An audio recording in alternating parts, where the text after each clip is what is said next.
everyone. Robotic replacement surgery helps patients recover much faster than conventional joint replacement.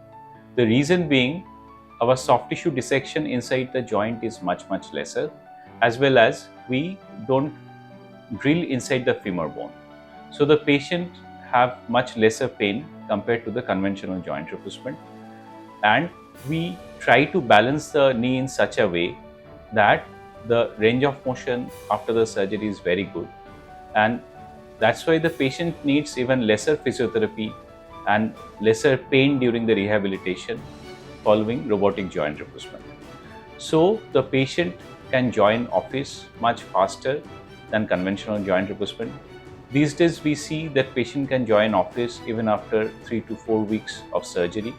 Also, we used to listen that patient used to have a lot of pain during physiotherapy after the surgery. After the advent of robotic joint replacement, the pain during physiotherapy is much lesser, and the patient is much more comfortable after robotic joint replacement. Thank you.